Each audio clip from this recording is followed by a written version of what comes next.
Hello there. Calls are increasing for the UK taxpayer to help rescue the Channel Tunnel train operator Eurostar. But on what basis?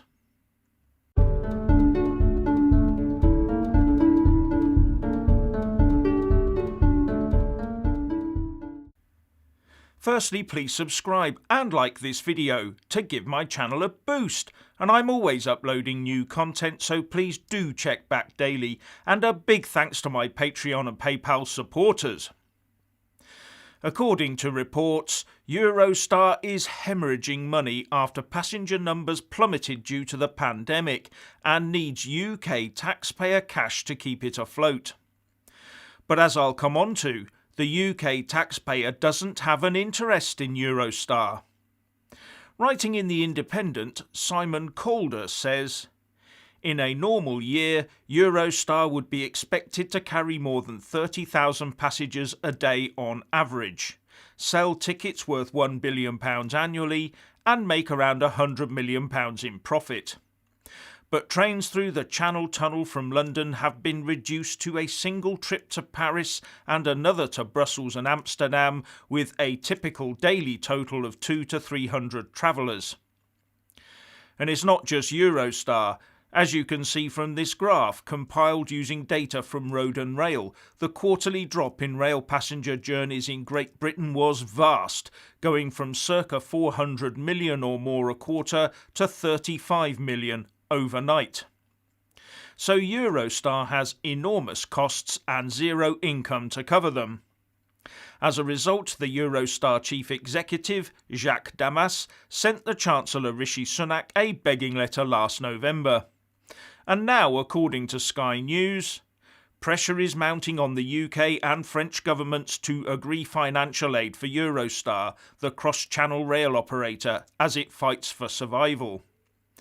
And it went on to say that a campaign for financial aid gathered pace in the UK this week when a letter backed by businesses was sent to the Treasury and Department for Transport, urging them not to threaten the UK's economic recovery and post-Brexit future by letting Eurostar fall between the cracks of support.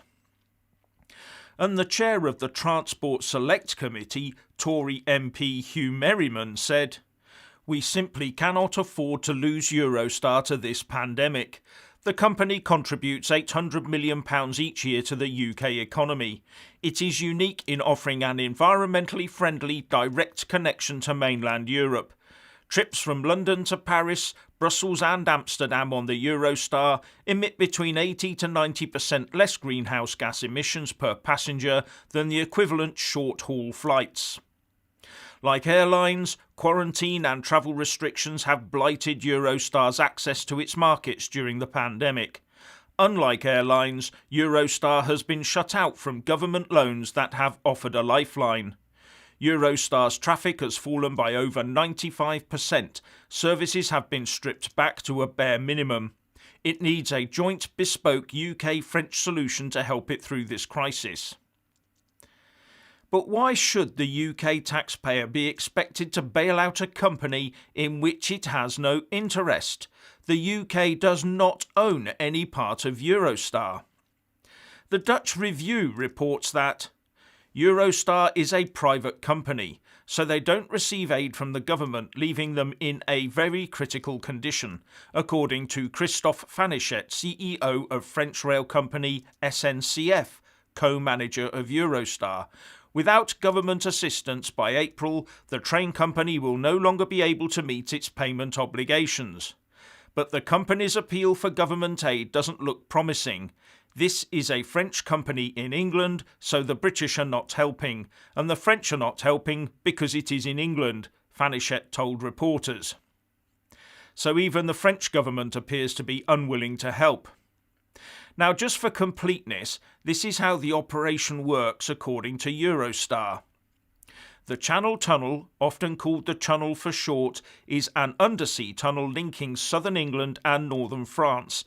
It is operated by the company Getlink, who also run a railway shuttle, Le Shuttle, between Folkestone and Calais, carrying passengers in cars, vans and other vehicles.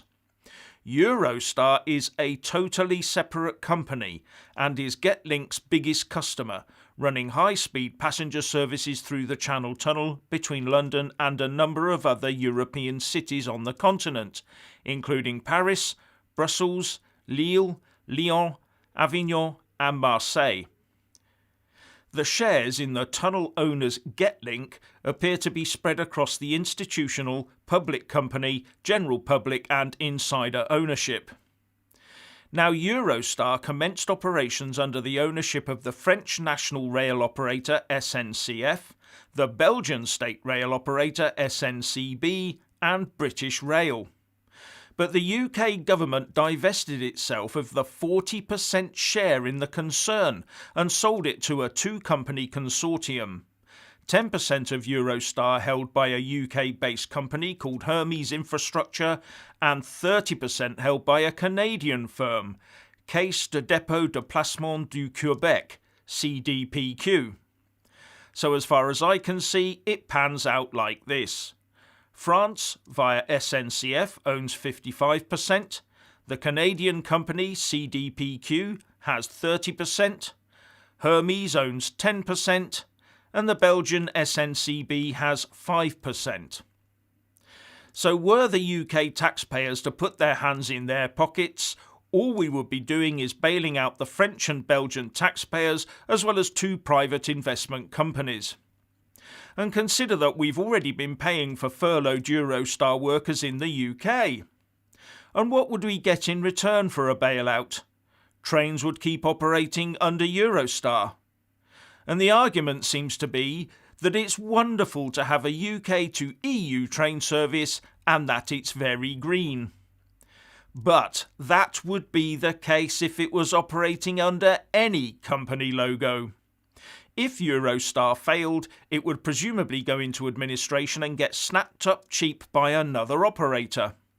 So it could continue to operate, with the only change being the paint job on the side of the engines and carriages and the logos on the uniforms. Either that or the four shareholders will have to put their hands in their own pockets, not ours. Then there's the matter of the EU single market to consider. Money from the UK taxpayer for some sort of bailout would be state aid from a foreign power, not a shareholder bailout. And who are we to interfere in the EU's oh-so-precious single market? There is the option, of course, of the UK buying back into Eurostar, thus placing itself on the hook for a bailout. But why would anyone want to do that? The UK can just stand back and watch as the company changed hands. Surely that's the cheapest option for us. After all, how much of that £100 million a year profit did we get? There's also the matter of how much longer these pandemic travel restrictions will continue. The UK government has pinned its hopes of an economic recovery on a massive vaccine rollout, but we are far ahead of France with that. And how will the UK being 60 to 70% vaccinated affect travel through the tunnel with the EU? If France, for example, lags in its vaccination programme and has to impose more lockdowns, one assumes the Channel Tunnel fixed link will also be affected. Either that or we'll start seeing the use of certificates for proof of vaccination. But even with vaccines, we're being told some restrictions won't stop very quickly anyway. So the UK to EU rail link could be operating at almost zero capacity for months to come. And the question is, can it be right for the UK taxpayer to bail out majority foreign-owned companies in which we have no interest when we're in the middle of an economically devastating pandemic? Anyway, if you want to hear more from me, please don't forget to subscribe and also press that little bell, or you won't get any notifications. And if you want to see more of me, buy a mug with my mug on it by following the link in the descriptions box below, and support me on Patreon or PayPal. So what do you think about bailing Eurostar out? Please share and comment, and thank you for watching. Please do like and share this video, and also subscribe to my channel.